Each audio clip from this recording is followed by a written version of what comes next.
이 시간 함께 살필 말씀의 제목은 계시로 말미암은 복음이라는 주제로 말씀 나누도록 하겠습니다. 갈라디아서 강의 네 번째 시간 오늘 우리가 살핍니다. 크게 두 가지를 살피려고 합니다. 첫째, 복음은 계시되어야 한다. 복음은 계시되어야 합니다. 11절 11절을 다시 한번 읽겠습니다. 형제들아, 내가 너희에게 알게 하노니 내가 전한 복음은 사람의 뜻을 따라 된 것이 아니니라.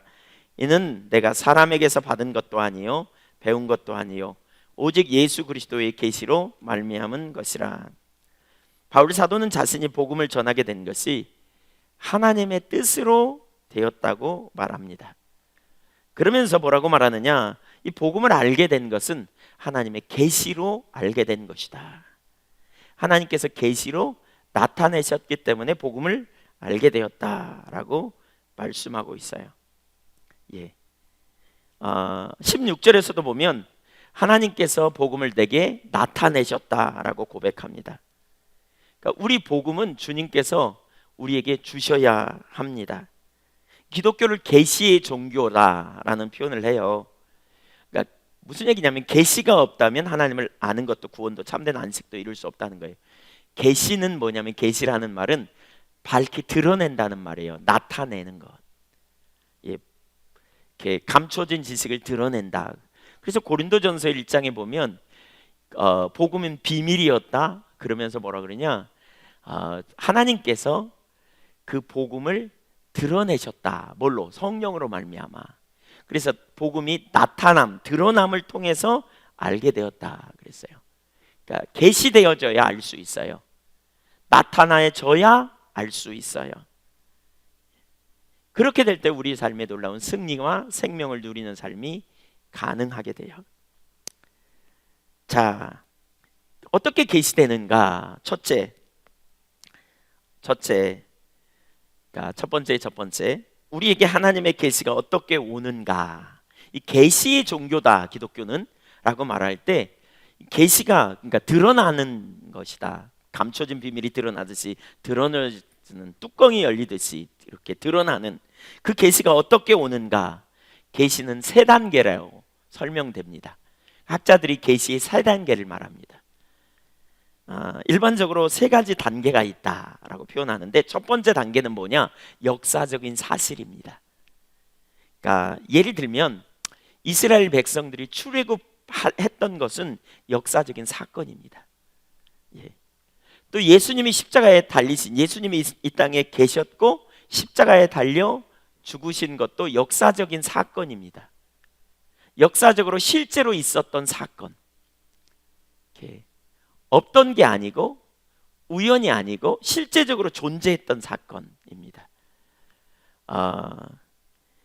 이렇게 역사적으로 실제로 있었던 사건, 이게 계시의 1단계라면 두 번째 단계는 그 계시가 드러나는 것입니다. 그러니까 두 번째 단계는 역사적인 사건들에 담긴 의미와 하나님의 뜻을 성령께서 깨닫게 해주시는 것이지요. 그러니까 보세요. 어떤 역사적인 사건이 일어났어요. 예를 들면 역사적인 사건들이 많지요. 뭐 역대하 7장 같은 데 보면 이렇게 말하잖아요. 혹 내가 하늘을 닫고 비를 내리지 않거나, 혹 토산 메뚜기로 토산을 먹게 하거나, 연병으로 전염병으로 너희 가운데 유행하게 할 때에, 그러니까 거기 자연재해가 일어난 거예요. 비가 오지 않고 가뭄이 계속되고, 또 메뚜기가 와가지고 그냥 다 먹어버리고 전염병이 막 유행하고 이런 상황이 터진. 근데 이건 역사적인 사건이잖아요. 근데 이러한 역사적인 사건을 선지자나 어떤 하나님의 사람이 해석하는 거예요. 이건 우리가 하나님을 떠났기 때문에 온 것이다.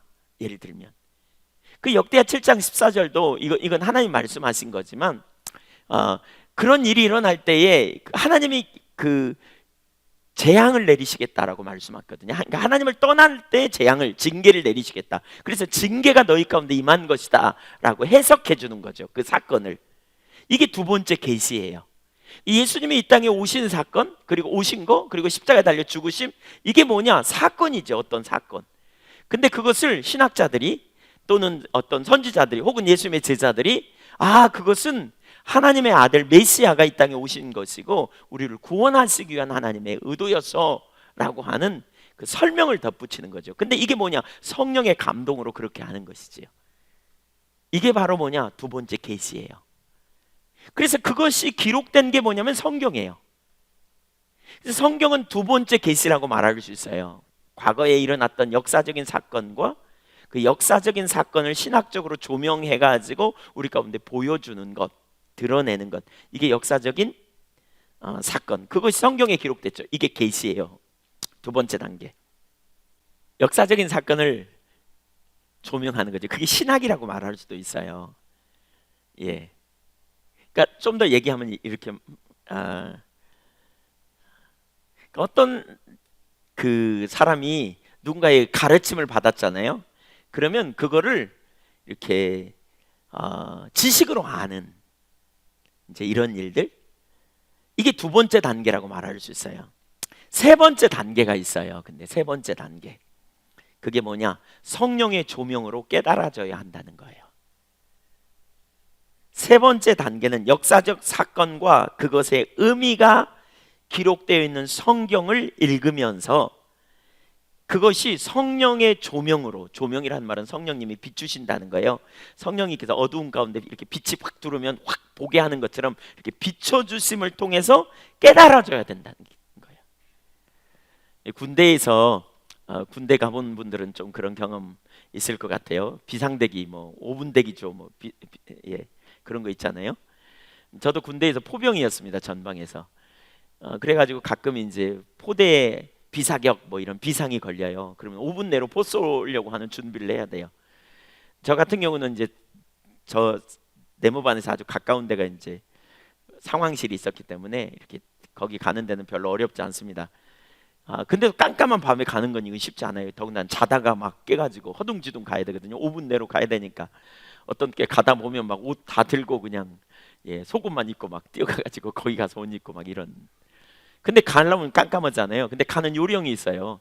신병들은 잘 모르는데 그 좀 해본 사람은 알아요. 그게 뭐냐? 나이타를 하나 가지고 이렇게 깜빡거리면서 가요. 이렇게 팍팍팍팍 키면 번쩍번쩍번쩍 하잖아요. 그러니까 번쩍번쩍 하는 것이 불이 한번 들어왔다가 꺼져도 지형을 알잖아요. 그러니까 구덩이 안 빠져. 잘못 안 가. 계속 번쩍번쩍번쩍 하면서 막 뛰어가죠.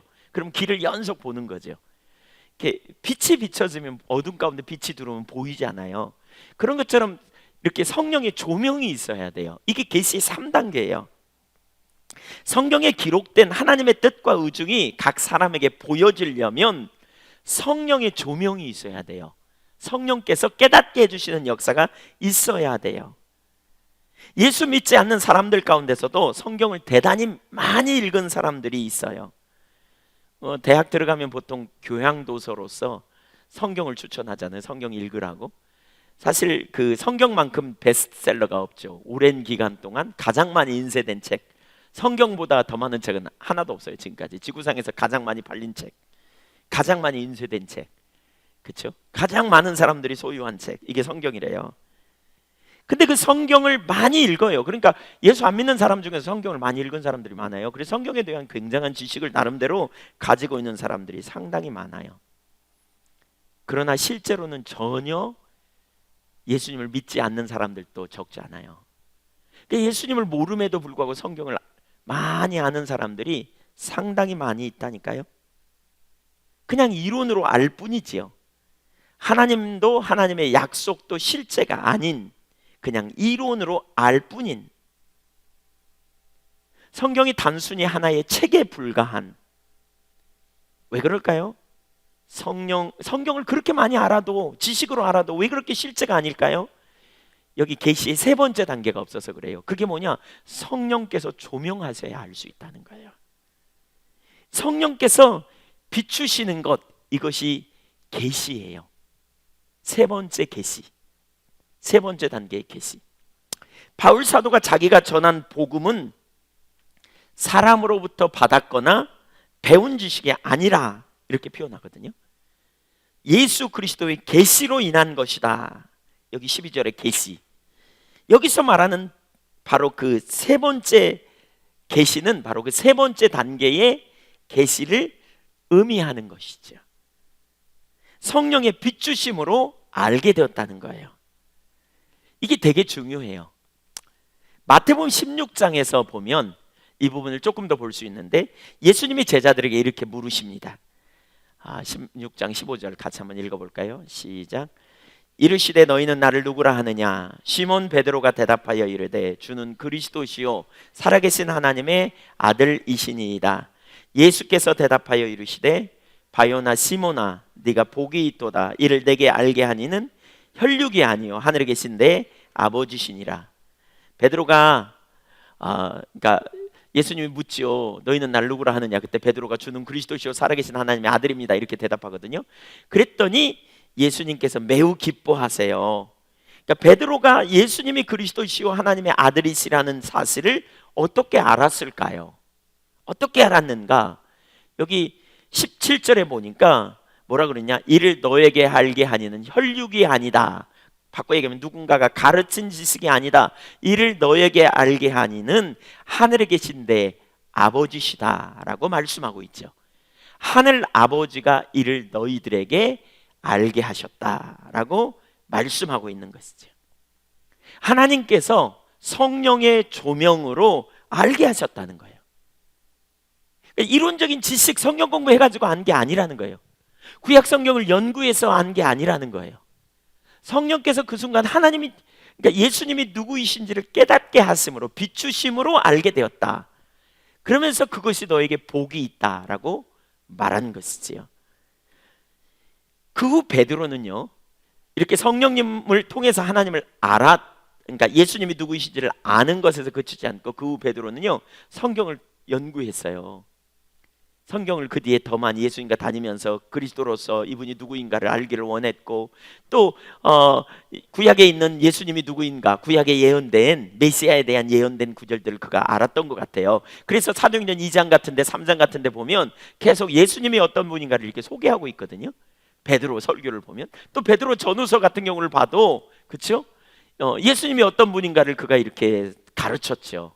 어떤 분인가를. 왜요? 그가 한 번 성령의 조명으로 깨달았을 뿐만 아니라 반복적으로 성령의 조명으로 깨달았겠죠.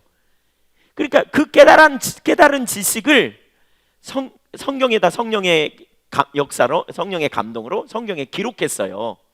그러니까 우리는 그 성령의 조명으로 깨달은 사도 베드로를 통해 쓰여진 말씀을 우리는 성경을 읽으면서 하나님은 이런 분이구나 라고 읽어요.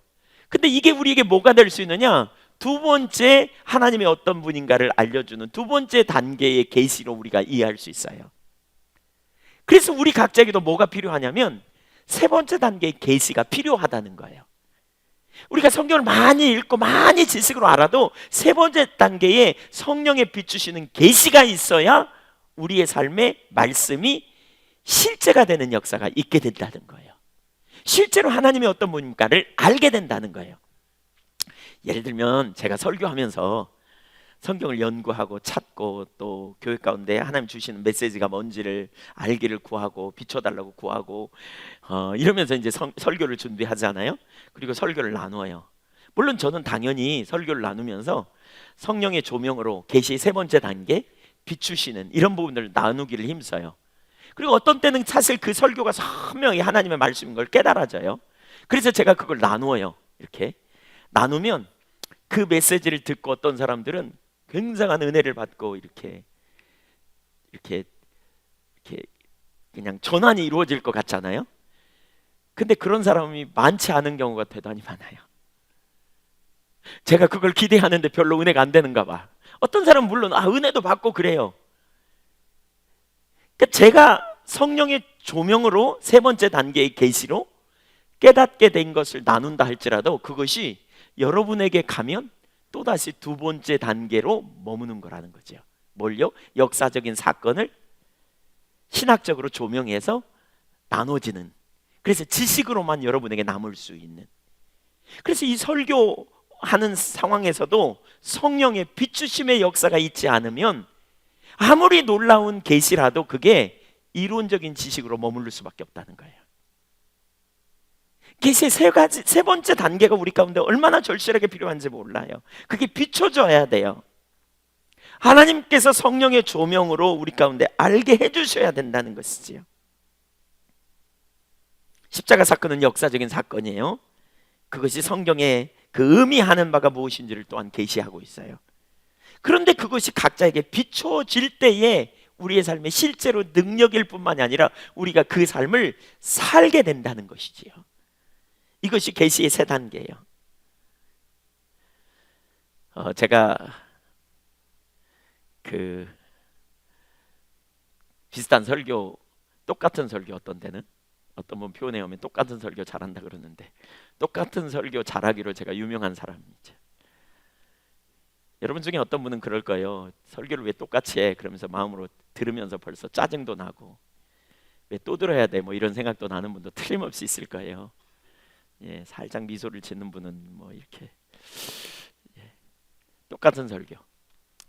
근데 왜 제가 똑같은 설교를 또 하는 줄 아세요? 지식으로 아는 게 능력이 아니기 때문에. 거기에 뭐가 있어요? 비춰져야 되기 때문에. 그러니까 바꿔 얘기하면 똑같은 설교를 하는 것은 안다고 생각하는 것 같은데 전혀 그렇게 못 살아요.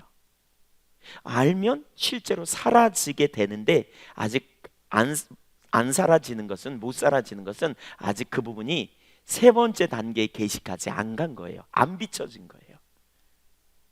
지식으로는 아는데 실제로는 그 능력의 삶을 못 사는 거죠. 정말 하나님의 능력이라면, 전능하신 하나님을 진짜 우리가 알고 있다면 그 능력이 우리 가운데 얼마나 실제겠어요. 그렇죠? 이론이 아니고 실제로 그 능력의 하나님을 바라보며 우리가 얼마나 담대하게 살겠느냐고요. 그렇죠? 지식으로가 아니고요.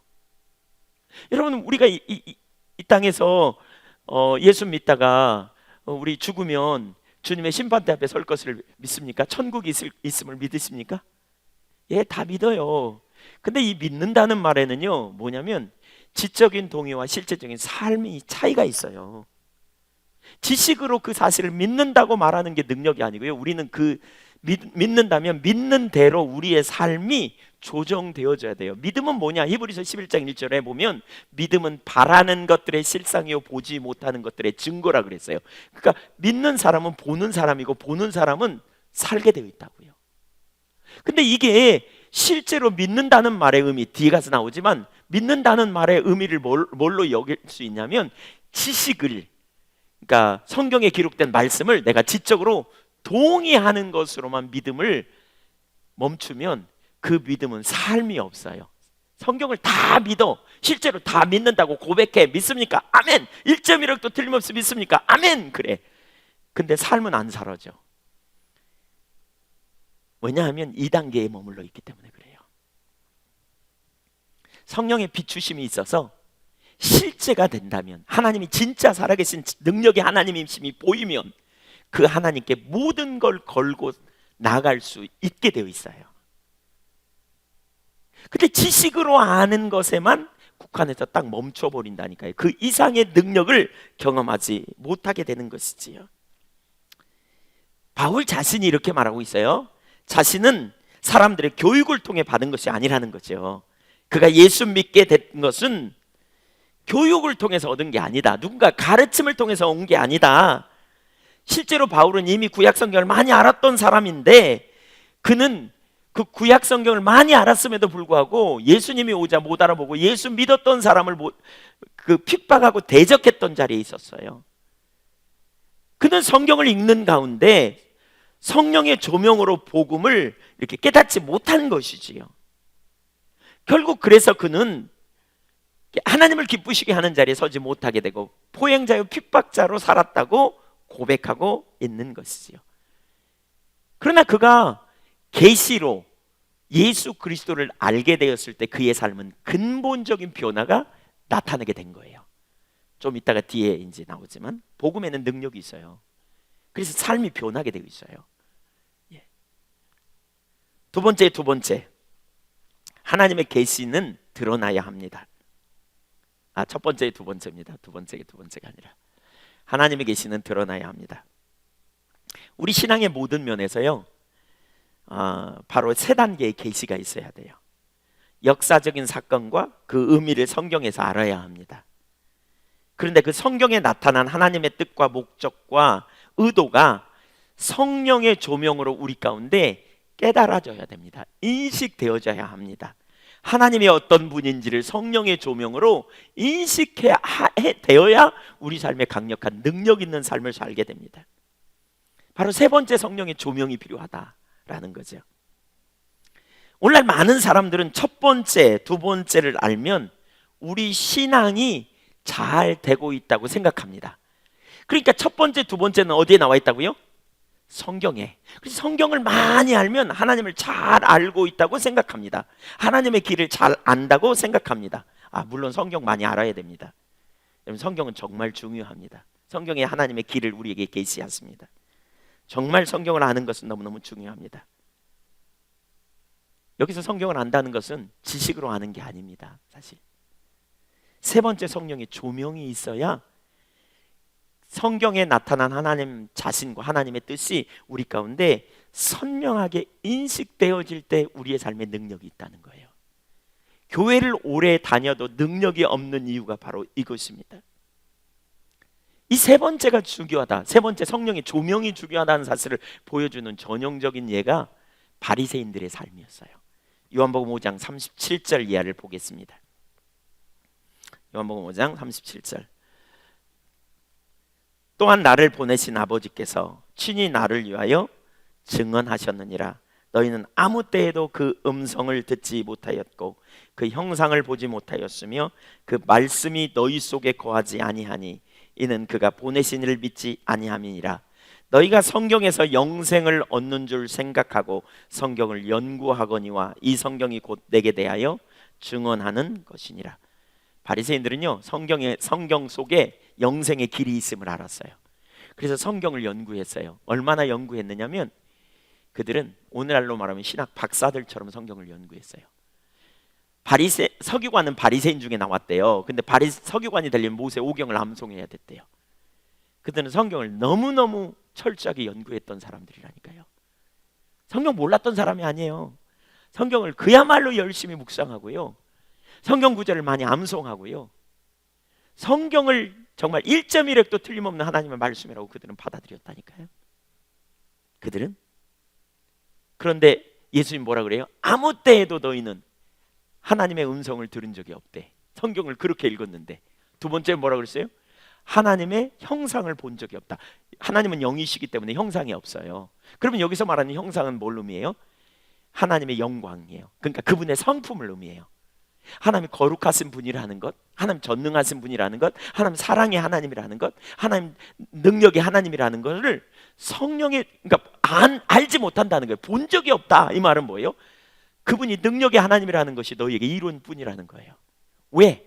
성령의 조명으로 알지 못하기 때문에.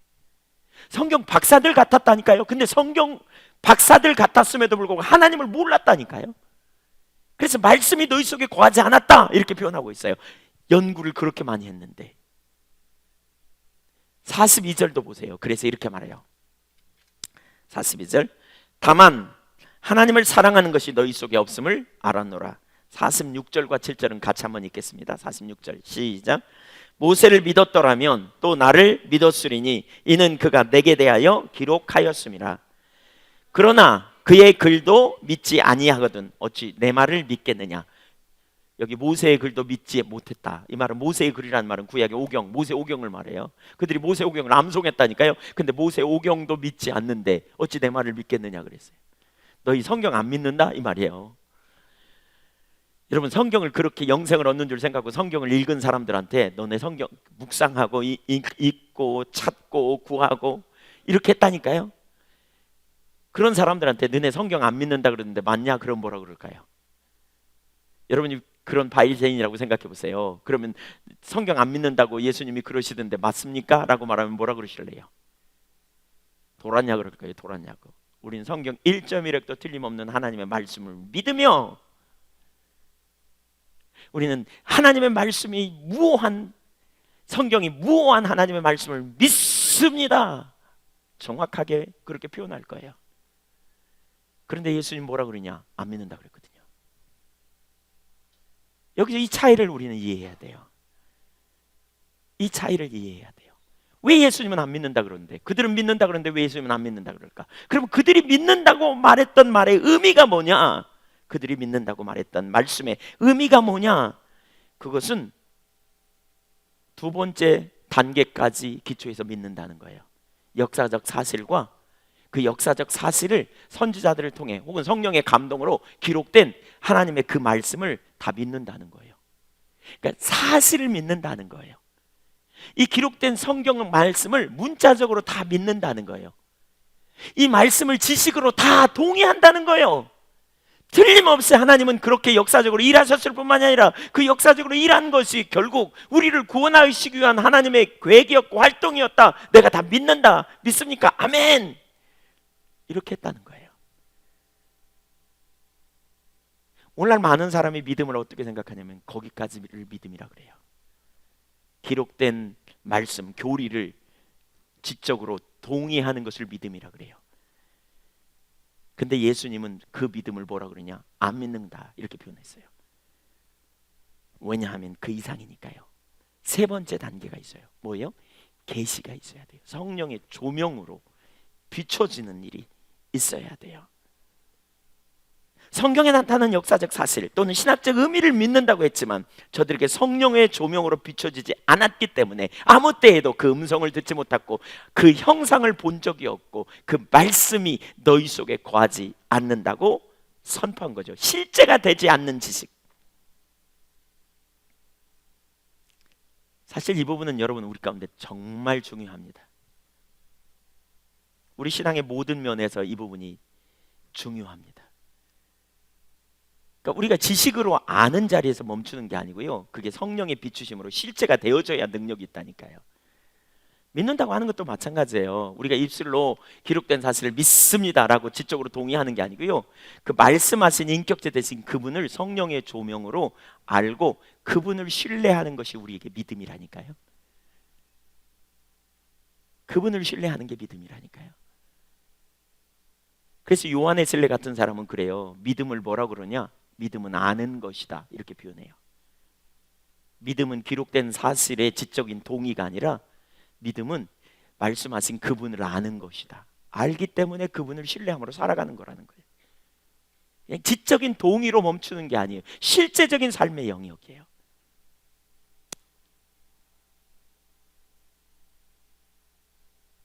우리 신앙의 모든 면에서 그래요. 그러니까 신앙의 본질은 하나님 알고 사랑하는 거거든요. 그렇죠? 이거 모르는 분들은 예한교회 좀 오래 오셨으면 다 아셔요. 신앙의 본질은 하나님 알고 사랑하는 거다. 의식이 아니다. 우리 신앙은 몇 가지 규례와 규칙을 잘 지키는 게 우리 신앙이 아니다. 신앙은 인격적인 하나님과의 관계예요. 하나님이 인격적인 관계로 우리를 초청하셨고 바로 그 인격적인 관계성에 있으려면 우리가 인격체 되신 하나님을 알고 그분을 사랑하는, 그분이 사랑하심을 알고 그분을 사랑하는 이 관계성에 있어야 우리 삶에 승리가 있다. 인격적인 친밀한 교제다. 이런 부분을 많이 나눴어요. 여기서 하나님을 안다라는 말의 의미가 뭐냐? 이것도 여러분 예한교회 좀 오래 오셨으면 다 아세요. 뭐냐? 하나님에 관해 아는 것과 하나님을 아는 것은 다르다. Knowing God about God. 하나님에 관한 이론적인 지식을 아는 게 아니라 그분 자신을 아는 것이 성경에서 말하는 알다는 말의 의미다. 야다, 히브리어로 야다, 헬라어로 기노스코라는 말. 그러니까 인격적인 친밀한 교제 가운데 그분을 그냥 글을 읽어서 아는 자서전적인 지식이 아니라 친밀한 사귐을 통해서 아는 것이다 라고 말했어요. 근데 그분을 아는 것도 결국 뭐냐? 그분을 알려면 성령께서 그분을 우리 가운데 계시해 주셔야 알아요. 우리가 책을 읽는다고 그분을 아는 게 아니에요. 그건 그분에 관한 이론적인 지식이에요. 그분에 관한 이론적인 지식은 우리 삶에 능력이 없어요. 실제가 아니에요. 그것은 어떤 능력도 우리 가운데 있지 않아요.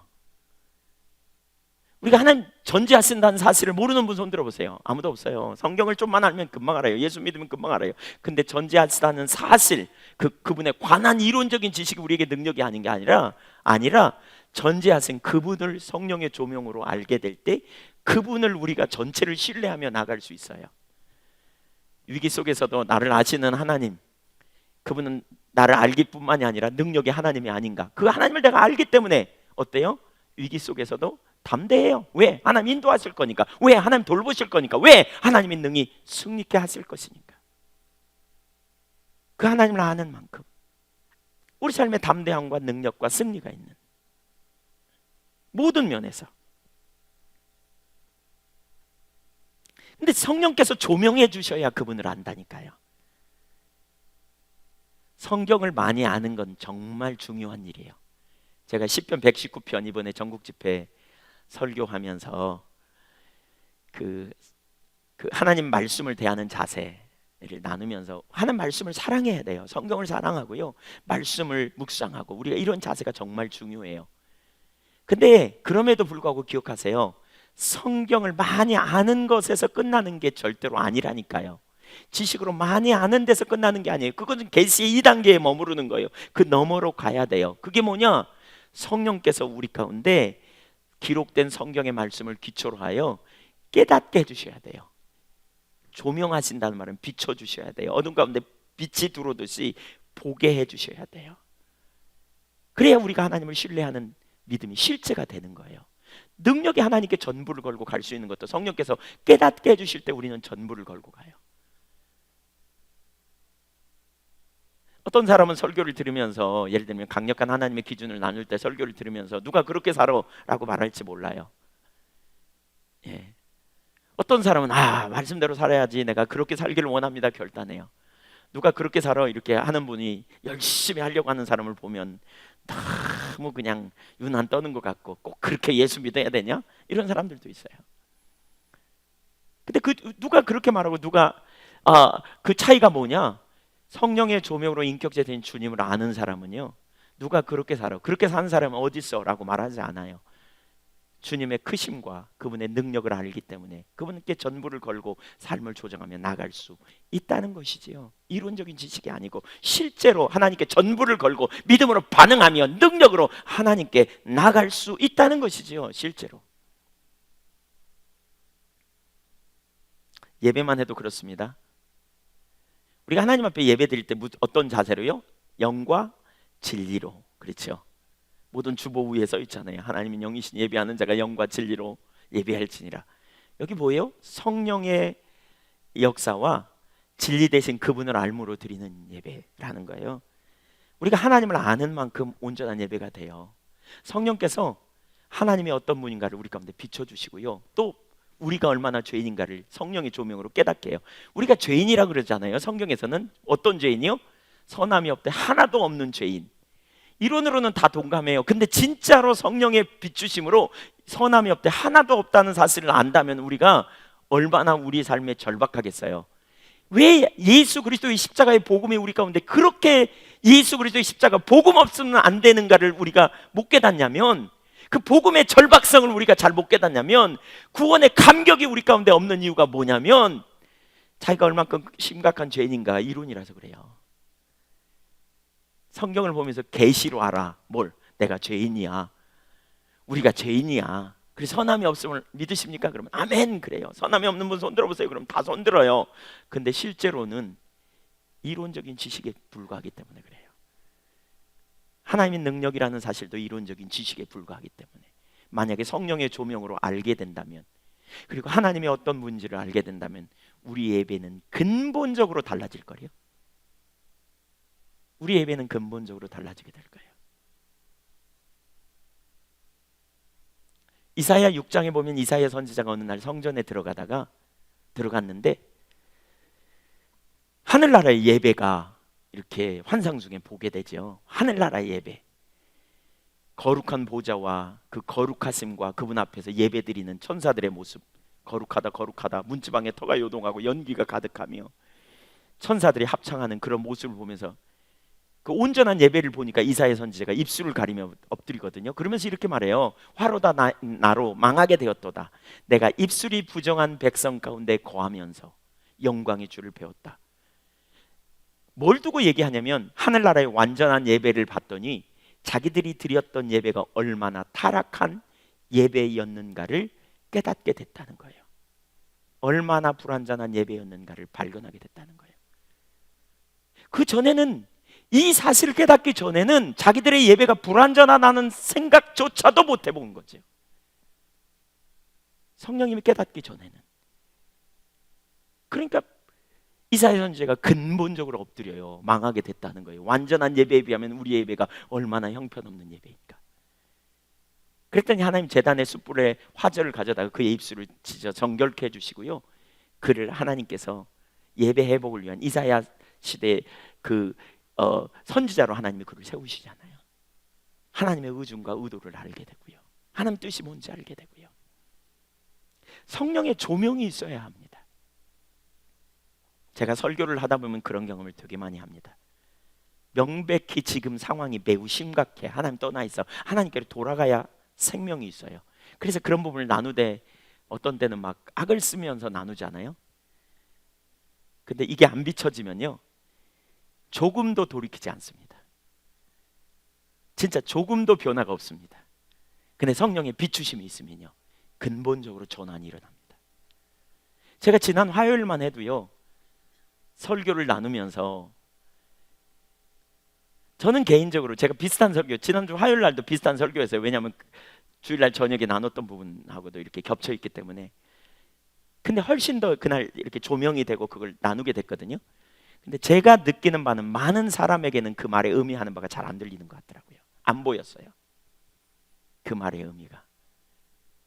근데 몇몇 분은 그걸 보면서요, 사실 여기 계시지만 우리 지체 중에 한 분은 잘 하나님 정말 경외하고 뜻대로 살려고 하는 분인데, 그날 설교를 들으면서 그런 고백을 해요.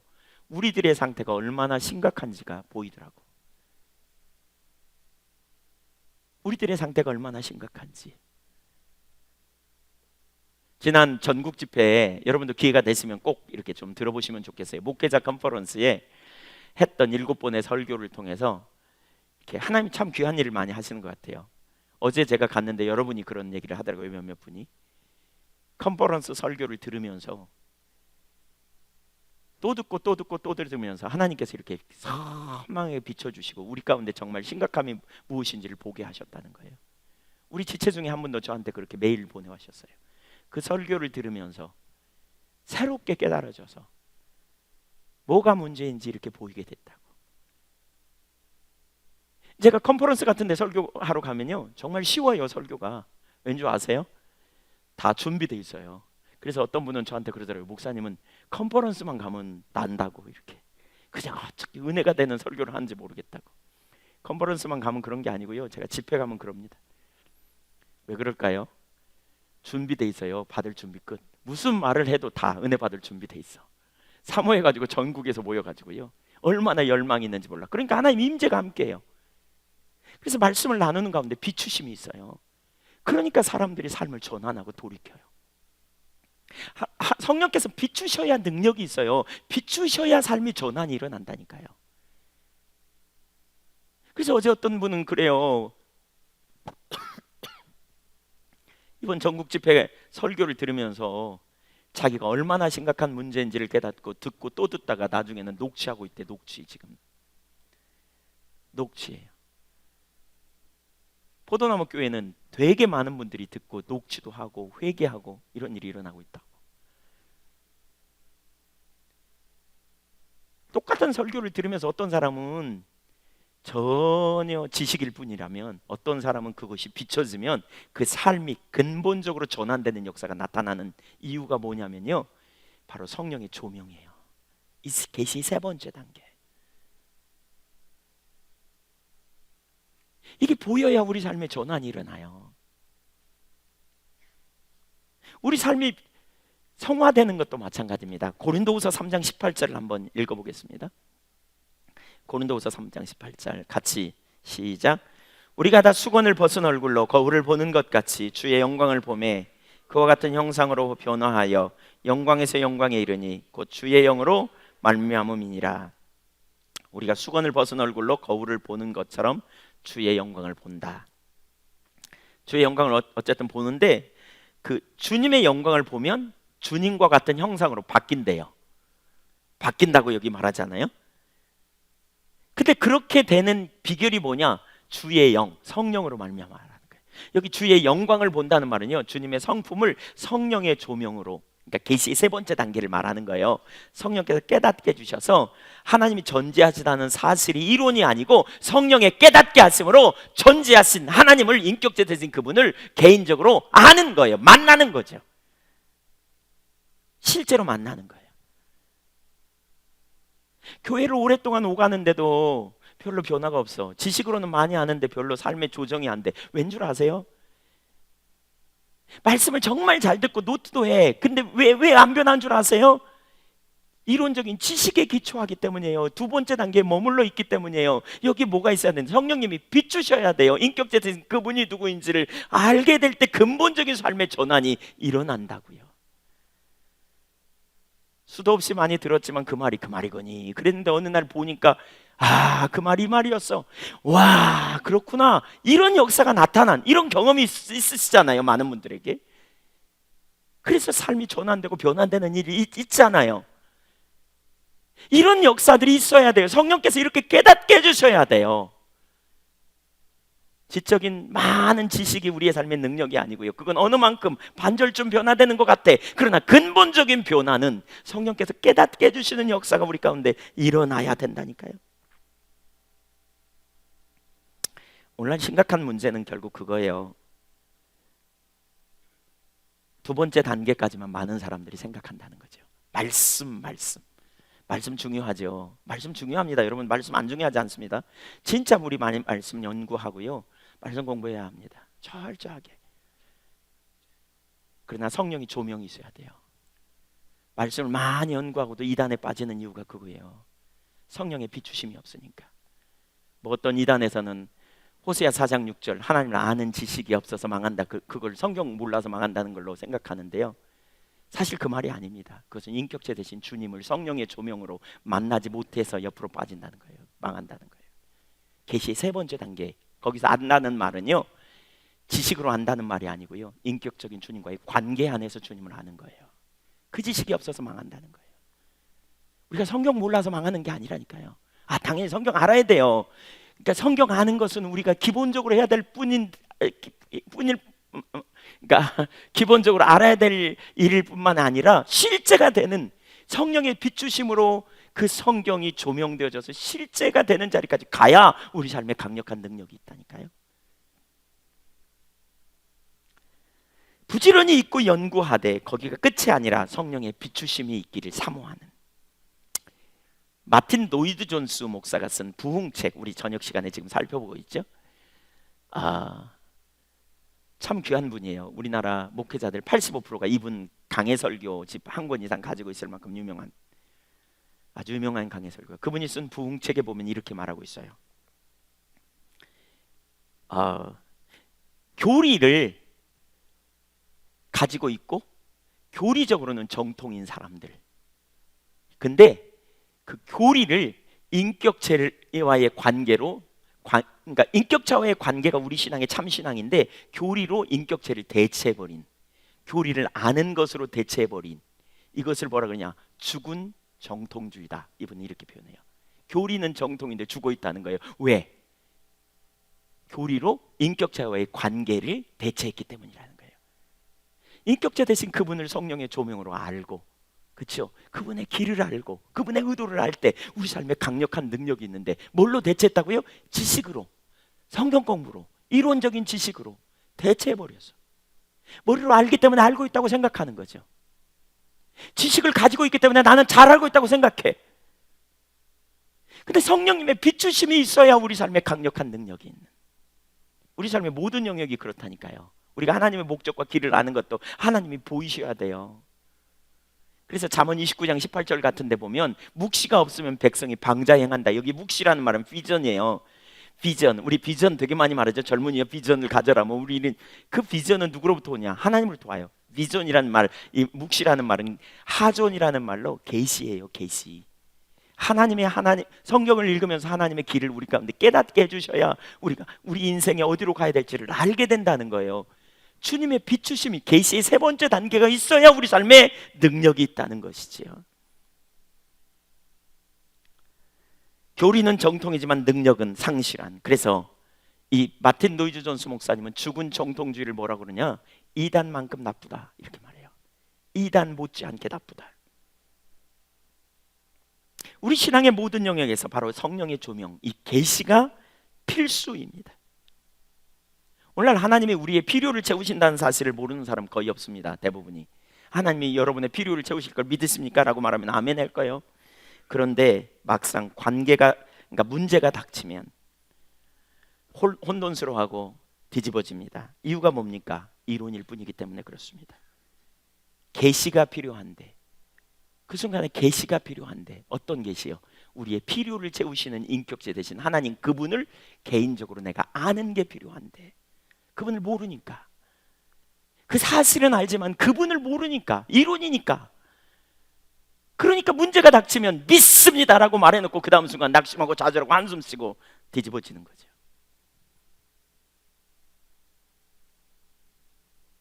하나님 알 때만 우리 삶에 능력이 있어요. 방법이 아닙니다.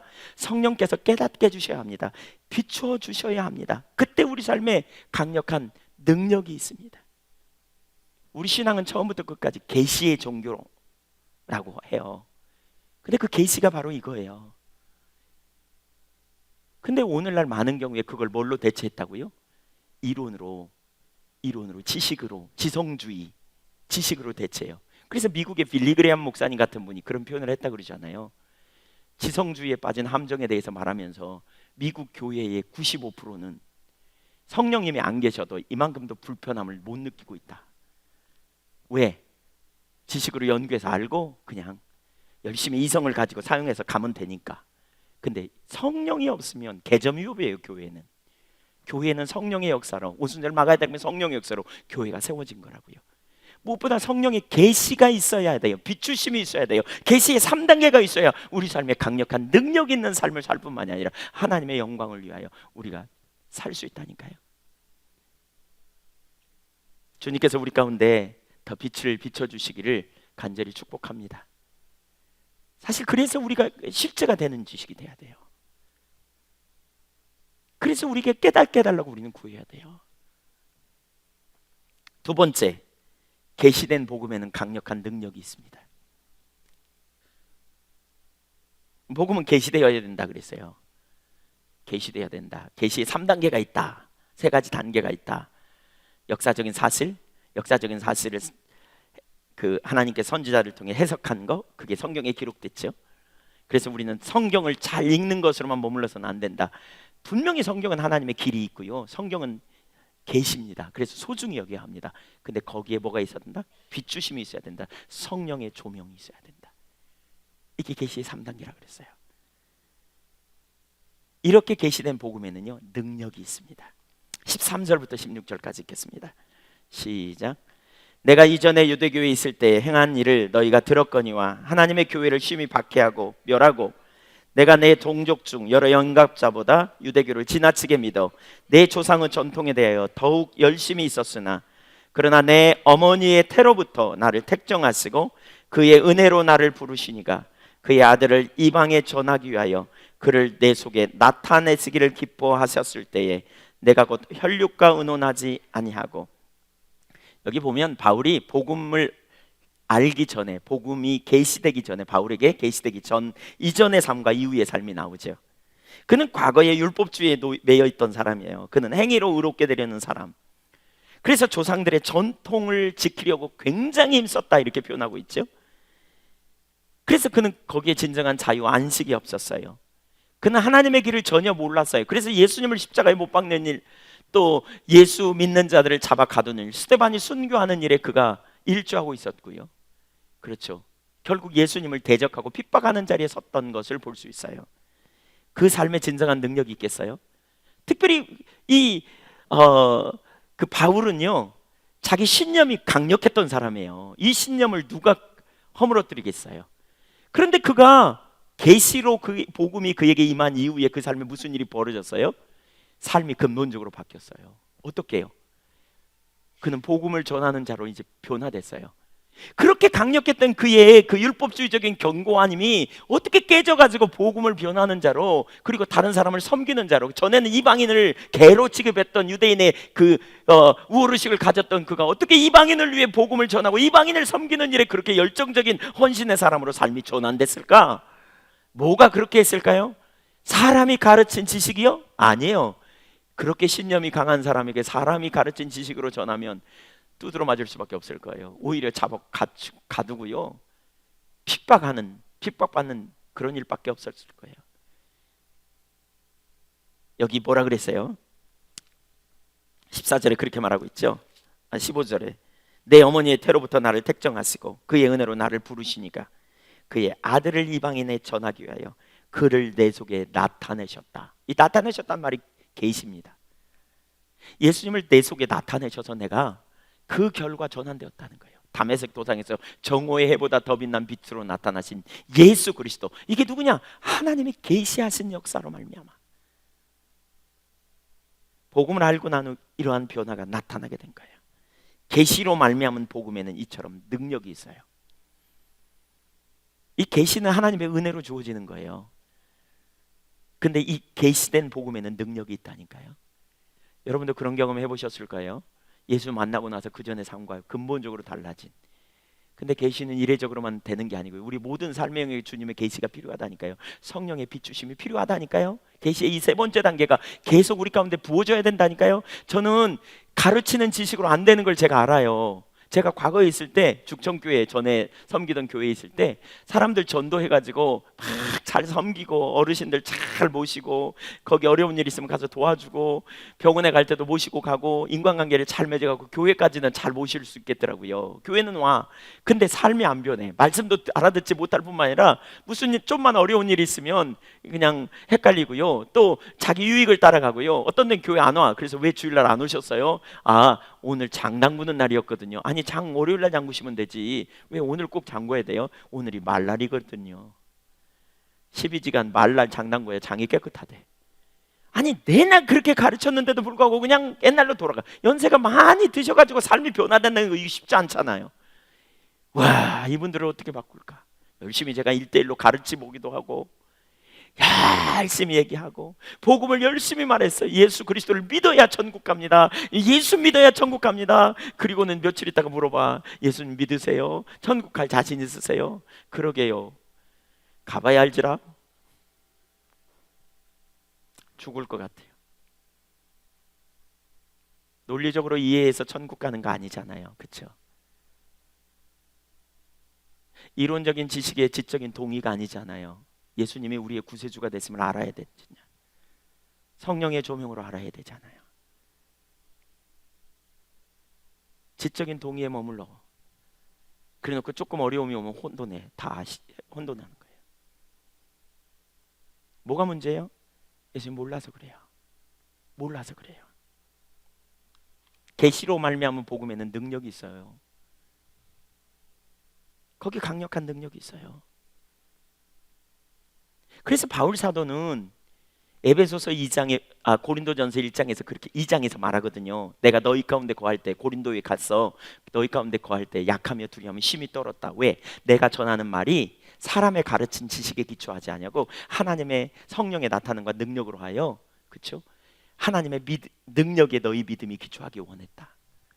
그러면서 2장 9절에서 뭐라고 말하냐면 그렇게 표현하고 있어요. 바울 사도가. 그러니까 8절에 이 지혜는 이 세대의 통치자들이 한 사람도 알지 못했다. 만일 알았더라면 영광의 주를 십자가에 못 박지 않았으리라. 2장 10절에 고린도전서 2장 10절에 오직 하나님이 성령으로 이것을 우리에게 보이셨으니. 누구로요? 성령으로. 성령께서 계시하셔야만 알 수 있다는 거예요. 비추심이 없이는 불가능하다는 거예요. 허드슨 테일러 같은 사람은 믿음의 사람이었습니다. 그의 전기를 읽어보면 그는 진짜 하나님 뜻대로 살려고 굉장히 노력했던 사람입니다. 그는 성령의 조명으로 자기가 죄인임을 깨닫고 예수님이 구세주임을 알았고, 그는 성령의 조명으로, 그렇죠? 중국의 사람들, 아시아에 멀리 떨어지는, 거기서 멀리 떨어지는 중국 사람들이 구원받는 것이 하나님의 뜻임을 알았고, 중국을 사랑하시는 하나님의 뜻을 발견하여 그는 최초의 중국 내륙 선교사로 헌신하거든요. 그래서 복음을 전하는데 자기 마음속에 죄를 이길 능력이 없는, 자주 실패하는, 거룩한 삶을 못 살고 있는, 그것 때문에 매우 고통스러워하는, 그것 때문에 많이 갈등해요. 사실 이런 갈등이 있는 사람들이 금방 깨달아요. 성령께서 많이 깨닫게 하시는 것 같아요. 이런 갈등이 있는 가운데 성령께서 그를 깨닫게 해주시는데, 어떻게 깨닫게 하냐면, 그가 아는 어떤 사람 한 사람이 편지를 보내요. 선교사 중에 한 분이 자기가 죄의 문제 가지고 많이 고민했는데 기도하는 가운데 성령께서 그런 감동을 주셨다는 거예요. 네가 거룩해 되는 것은 네 안에 능력이 있는 게 아니라 예수님과 성령의 역사로 거룩해 되는 것이다. 그러니까 너를 의지하지 말고 예수님을 의지해라. 네 안에 능력이 있지 않다. 제가 지금 아주 평범한 것처럼 읽었잖아요. 근데 이 글을 읽는 가운데 허지슨 테일러가 무릎을 탁 쳐요. 그 순간 깨닫게 돼요. 아, 해답이 우리 안에 있지 않구나. 나를 거룩해 하는, 나를 변화시키는 능력은 바로 예수님 안에 있구나. 그분이 나를 바꾸구나. 성령께서 나를 바꾸시는구나. 그래서 그때부터 자기 자신을 의지하지 않고 주님을 의지하기로 그가 결단했고, 그렇게 의지했더니, 자기의 노력을 내리고 주님을 의지했더니 주님께서 자신의 삶을 거룩한 삶으로 바꿔가시더라는 거예요. 점점 새롭게 하시더라는 거예요. 그가 그것을 깨닫고 그의 전기에 보면 그의 자녀들에게 편지를 씁니다. 왜? 가까운 자녀들이 그것을 깨닫고 어려서부터 믿음의 삶을 살기를 원했던 겁니다. 그 하나님은 죄를 이기게 하시는 분, 죄를 우리를 능히 변화시킬 능력이 있는 하나님을 성령의 조명으로 발견하기를 원해서 그래서 편지를 보냅니다. 그리고 그 아이들을 돌보는 보모에게도 편지를 보내서 도와달라고 이렇게 말합니다. 내 아이들이 깨닫게 될 수 있도록 도와달라고 내가 기도하겠다고. 왜? 그 주님을 알아야 능력이 있으니까. 성령의 역사로.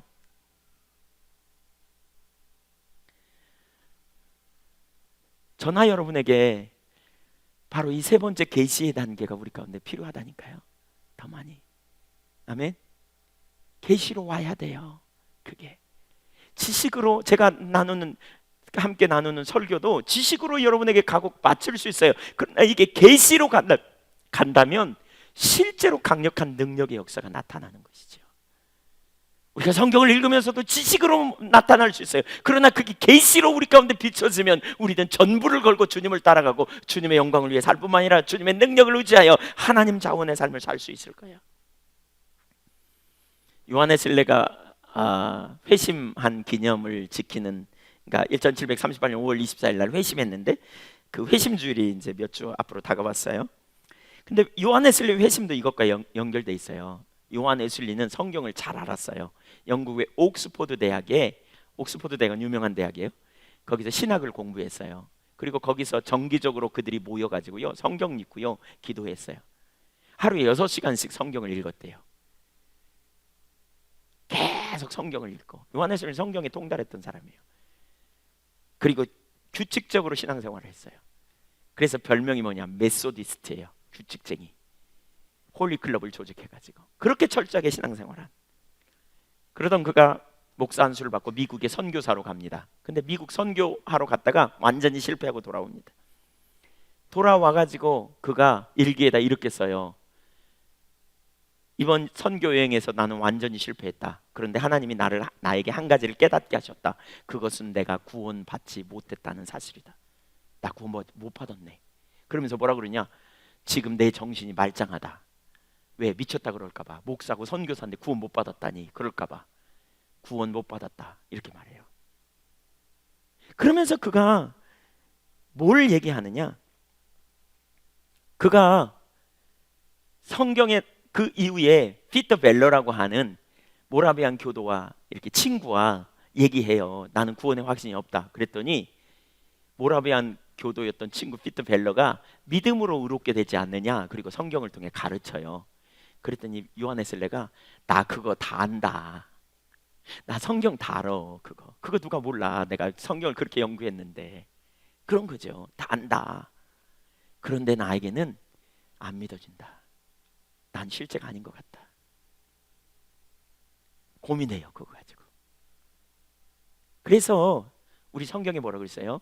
거듭남은 물과 성령으로 거듭나지 않으면 거듭나지 않는다 그러죠. 성령의 조명이 있어요. 요한 웨슬리가 그것 때문에 고민해요. 막 씨름해요.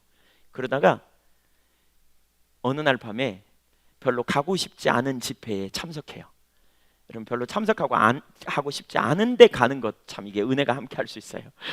예, 별로 가고 싶지 않은데 갔더니 마틴 루터가 쓴 로마서 주석 서문을 사회자가 읽는 가운데 그 말이 자기에게 확 와닿는 거예요. 그 순간 믿음으로 의롭게 된다는 사실이 확 성령의 조명으로 깨달아지면서 믿게 됩니다.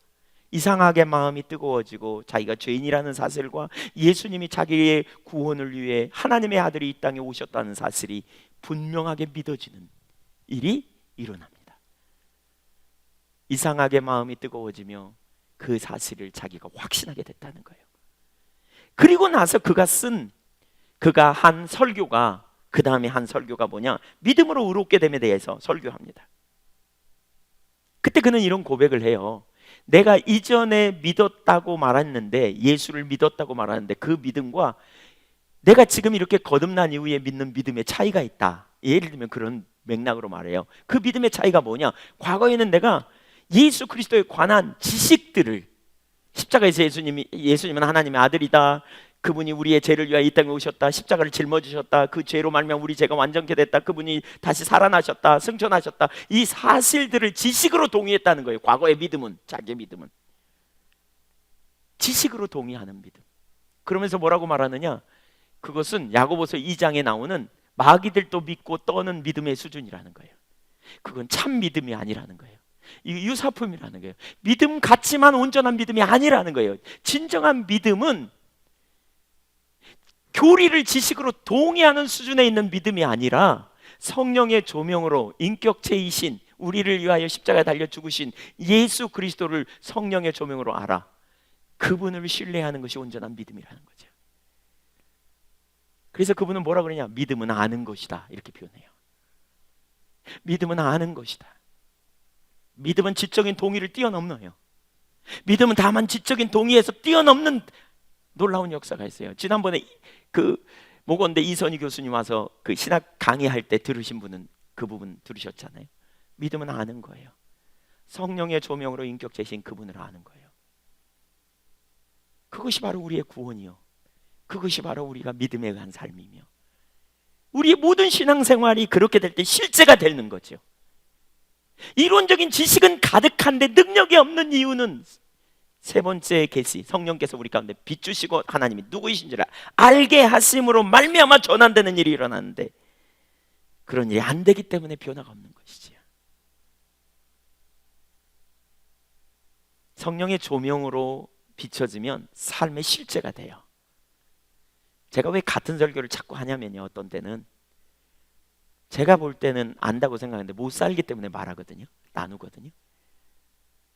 그게 안 되니까. 우리 지난번에 보셨잖아요, 야고보서 강의할 때. 야고보서는 뭐예요? 믿음의 결과로, 이 삶의 열매로 나타난다. 근데 그 삶을 못 살기 때문에 하나님께서 우리의 신앙이 잘못된 걸 지적하죠. 그러니까 비춰져야 사라져요. 여러분, 성령님이 실제로 우리 가운데 비추시면 그 삶이 돼요.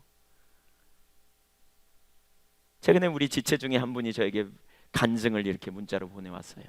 과거에 죄책감에 많이 눌리다가 성령께서 비추시고 알게 하셔서 그 죄책감으로부터 자유케 됐을 뿐만이 아니라 죄를 이기는 능력이 하나님께 있음을 신뢰하여 승리하는 삶이 주어지고 있다고. 개인적으로 얼마나 신나는지 모르겠어요.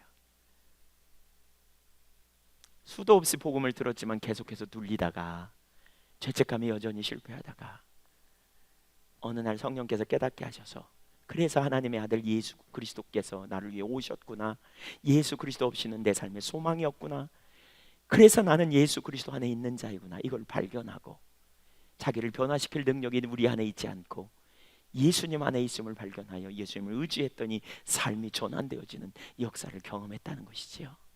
이게 얼마나 신나는 일입니까? 이게 얼마나 능력의 삶입니까? 성령의 조명으로 비추심이 있어야 돼요. 구원자이신 예수 그리스도를 아는 계시가 필요해요. 그때 우리 삶에 능력이 있어요. 세상을 바꿀 능력, 그렇죠? 성령의 조명이 필요해요. 설교를 듣고 깨닫게 되어야 비춤이 있습니다. 그러니까 비추심이 있어야 깨달아지는 것처럼 근본적으로 전환도 여기 일어나요. 여러분, 우리가 우리의 자녀들, 제가 이걸 알아요. 우리 예한교회 나오시는 분들이 다 말씀을 잘 듣는 분이 아니에요. 아직 잘 모를 수 있어요. 괜찮아요, 저는. 근데 한편으로는 제가 그럼에도 불구하고 이렇게 나누면서 절실하게 기도하는 게 뭐냐면 성령께서 여러분에게 비춰주시기를 구하는 거예요. 그리고 성령께서 어느 날 여러분에게 비추시면, 아, 그분이 살아계신 주님이시구나 라고 믿으면 여러분의 삶이 전환이 일어나게 돼 있어요. 우리가 누군가를 전도하면서도 동일한 자세를 가져야 돼요. 고린도후서 4장 4절에 보면 이 세상 신이 믿지 않는 자들의 마음을 혼미케 한다 그랬거든요. 예, 혼미케 해요. 보지 못해요. 그렇기 때문에 방해하는 거죠. 말씀 못 듣게 하는 거예요. 계시의 두 번째 단계까지만 생각하게 하는 것도 저는 그런 원수의 해방이 아닌가 싶어요. 그런데 성령께서 비추셔서 여러분 알면요, 그 다음에 뭐예요? 그 지난번에 이선희 교수님 오셔서 그 강의할 때 그분이 그런 표현을 하더라고요. 그러니까 신학적, 이게 조직 신학에서 나오는 중요한 주제거든요. 우리가 하나님을 아는 지식이 망가졌어요. 근데 성령의 조명으로 하나님을 알게 되잖아요. 그러면 그 다음에 뭐가 있냐? 홀리 디자이어, 우리의 욕망이 하나님 모르기 때문에 이블 디자이어, 악한 욕망 쪽으로 자꾸 가는데, 하나님을 알면 선한 욕망, 거룩한 열망을 갖는다는 거예요. 거기에 반응하게 되고요. 그렇게 되면 뭐냐? 우리의 의지가 하나님을 따라 순복하며 가게 된다는 거예요. 하나님 모르니까, 성령의 조명이 없으니까, 지식으로는 많이 하니까 계속 악한 욕망, 악한 의지에 우리의 삶을 들여 결국 악한 열매를 맺게 되는 자리로 가게 된다는 거죠. 우리가 우리의 자녀들이 변화되기를 원하고 기도하잖아요. 부모의 눈에는 자녀들이 보이잖아요. 바른 길이 뭔지, 틀린 길이 뭔지. 그런데 자녀들이 안 가. 그러면 어떻게 해요? 속상해요. 자기 열심을 가지고 바꿔보려고 하지만 안 돼. 그래서 너무너무 속상해. 그래서 낙심하고 좌절해요. 소리를 지르고 화를 내고, 그래서 관계만 깨지고. 근데 결국 우리가 바꿀 수 있는 능력이 없는 거죠. 어떤 데는 교회를 데리고 가고 신앙적으로 살아보려고 해도 교회 와서 졸기만 하고 딴짓만 하고, 예.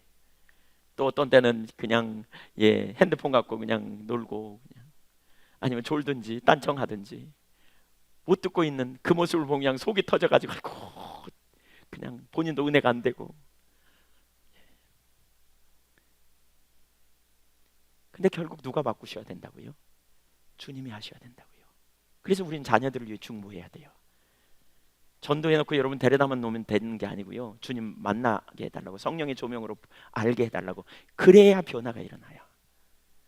영적으로 심하게 눌린 사람들의 문제가 그거예요. 진리를 못 들어요. 그래서 자유케 되지 않아요. 영적으로 심하게 눌린 사람들은 진리를 듣는 기가 없어요. 멍해요. 듣기만 하면 삶이 변하거든요.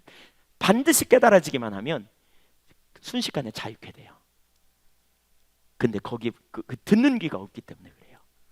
원수마귀가 그렇게 눌러버려요. 복음을 들어도 몰라. 깨달아지지가 않으니까. 복음은 변화시키는 능력이 있어요. 이전의 삶과 다르게 바뀌어져요. 수많은 사람들이 그렇게 복음을 알고 변화되어져요. 우리 김정모 목사님 딸 예인이 같은 경우에 처음에 와가지고는 제가 인사도 잘 안 했어요. 이름이 뭐니? 왜 물어보세요?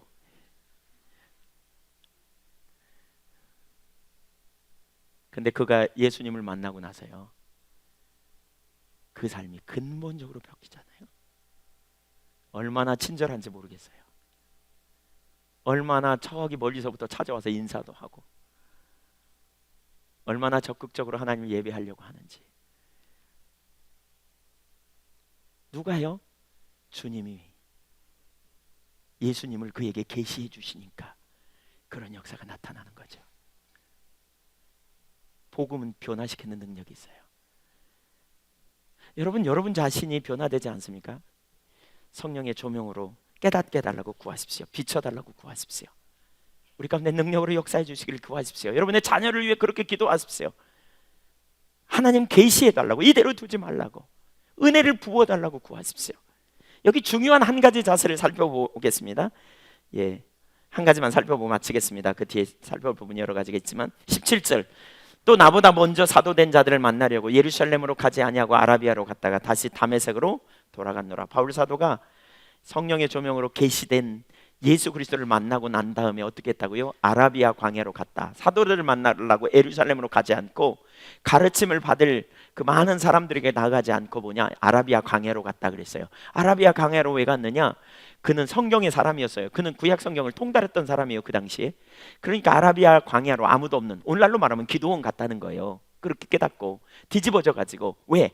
정리를 하려고 했던 것 같아요.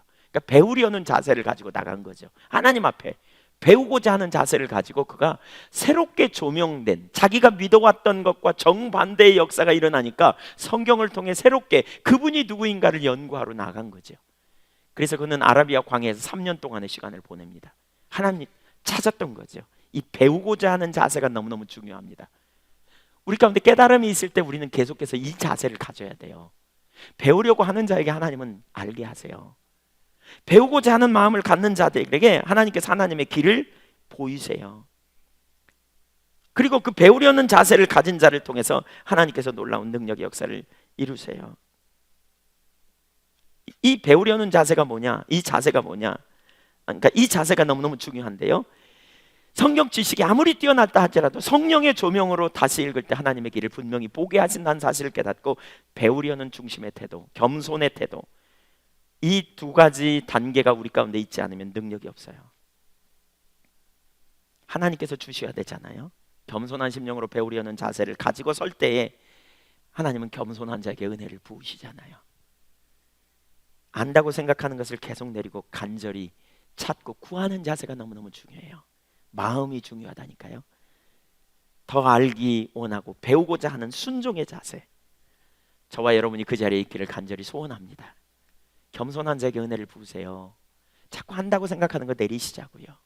자꾸 내리자고요. 그리고 그가 알게 됐을 때 그 다음에 뭐죠? 순종의 자리로 가죠.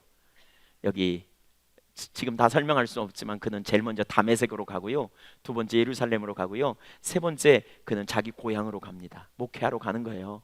다메섹에 가서 3년 동안 정리된 다음에, 준비된 다음에 복음 전하러 가요. 왜 다메섹을 제일 먼저 갔을까? 제가 생각해 보니까 자기가 다메섹 사람들 잡아 가두려고 그래서 너무 미안한 것 같아. 그래서 어쩌면 아라비아가 그 바로 옆이기도 하고요, 다메섹에 제일 먼저 갔을 것 같아요. 그 다음에 두 번째로 어디로 갔어요? 예루살렘에, 자기를 그렇게 잘하는 자기 동급생들에 비해서 그렇게 유대교에 열심히 했던, 자기를 너무너무 잘 알았던 그 사람들에게 복음 전하려고. 과거에 자기 함께 가말리엘의 수활에서 공부했던 사람, 그런 사람들도 있었을 거예요. 그들에게 복음을 가르쳐 놓으면, 복음을 저들이 알기만 하면 얼마나 놀라운 역사가 있을까 생각해서 어쩌면 그 예루살렘에 갔을 거예요. 그러나 하나님 때가 되지 않아서, 하나님의 의도가 거기 아니었어서 그가 복음을 전하려다가 결국 예루살렘에서 핍박받고 도망갈 수밖에 없었죠. 그가 세 번째로 간 곳이 어디냐? 자기 고향으로 갔어요. 왜? 그러잖아요. 좋은 소식, 복음이 좋은 소식이거든요. 굿뉴스. 좋은 소식을 알면 제일 먼저 누구한테 전하고 싶어요? 내가 사랑하는 사람에게 전하고 싶잖아요. 그래서 그는 고향으로 갔어요. 우리가 진짜 인격적인 주님을 만나면요, 우리가 사랑하는 가족들을 그냥 두지 않을 거예요. 우리가 진짜 그 능력을 안다면, 그렇죠? 우리가 사랑하는 사람들에게 복음을 전하고 우선순위로 나누기를 원할 거예요. 어떤 사람은 자기 가족에게는 복음 안 전하고 다른 사람에게만 전해. 왜? 진짜인 줄 모르니까. 마지막 두 구절만 읽고 마치겠습니다. 23절 24절. 다만 우리를 박해하던 자가 전에 멸하려던 그 믿음을 지금 전한다함을 듣고 나로 말미암아 하나님께 영광을 돌리니라. 이 소식, 바울 사도가 변했다, 이 소식, 한 사람이 변하면요 어떤 일이 있어요? 주변 사람들이 하나님께 영광을 돌려요.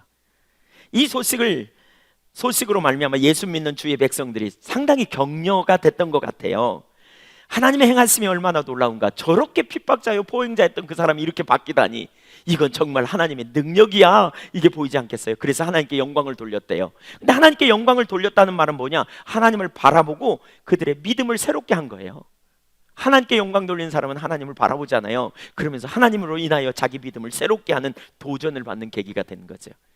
하나님 능력이 나타날 때 하나님의 사람들은 하나님께 영광을 돌려요. 하나님 영광을 돌리고 있을 때 그의 마음은 겸손해져요. 하나님께 영광 돌리면서 교만 떠는 사람이 있어요? 없어요. 그분의 크심을 찬양하면 겸손해져요. 그래서 하나님의 행하심 앞에 겸손히 서는 그 주변 사람들이 그렇게 됐다고요. 한 사람의 변화가 이런 놀라운 역사가 나타나요. 여러분이 변화되면 여러분의 주변의 사람들이 바뀌게 될 줄로 믿습니다. 겸손함으로 주님 그런 은혜를 부어달라고 구하시자고요. 주여 보게 하십시오. 주여 듣게 하십시오. 성령님 내게 계시해 주십시오 라고 우리는 절실하게 찾고 구해야 되겠어요. 계시의 세 단계를 나눴습니다. 첫 번째 단계는 역사적인 사실이고, 두 번째 단계는 그것을 해석한 어떠한 그 신학적인 혹은 설교가 될 수도 있고 그 성경이 될 수도 있습니다. 거기서 끝나면 능력이 없습니다. 우리는 대개 그것을 잘 들으면 잘 들었다고 생각하고, 그것을 알면 안다고 생각하고, 그것을 믿으면 믿는다고 생각합니다. 그렇기 때문에 능력이 없습니다. 계시는 그 너머입니다. 그 이상입니다. 가야 합니다. 성령께서 비추셔야 합니다. 설교를 들어도 그게 지식으로 여러분에게 왔어도 비추셔야 능력이 있습니다. 성경을 부지런히 공부하고 읽어도 그것을 믿는다고 말해도 성령님이 비추셔야 인격체인 그분을 신뢰하는 믿음이 있습니다. 비추셔야 우리 삶이 전환되고요, 우리가 주님 따라가고요, 거기에 능력이 있습니다. 그래서 우리에게는 겸손함이 필요하고, 그래서 우리는 하나님을 구해야 합니다. 하나님 찾아야 합니다. 우리가 변화되면 주변이 변화됩니다. 우리가 변화되면 이웃이 변화됩니다. 하나님 나라가 넓혀질 것입니다. 주님께서 저와 여러분에게 깨닫게 해주시기를, 특별히 모든 영역에서 성령님이 비춰주시기를 간절히 축복합니다. 겸손함으로 그렇게 구하시자고요. 부활의 예수님, 구원자 예수님을 더 알기를 구하고, 능력의 하나님을 더 알기를 원하고, 모든 진리를 더 성령께서 깨닫게 해주시도록 구하고, 그래서 바울 사도는 두렵고 떨림으로 복음을 전했던 것처럼 우리가 우리 자신에 대하여 그렇게 말씀을 소중히 하고 그렇게 대함으로 하나님 행하심을 보는 놀라운 역사가 있기를 간절히 소원합니다. 기도하겠습니다.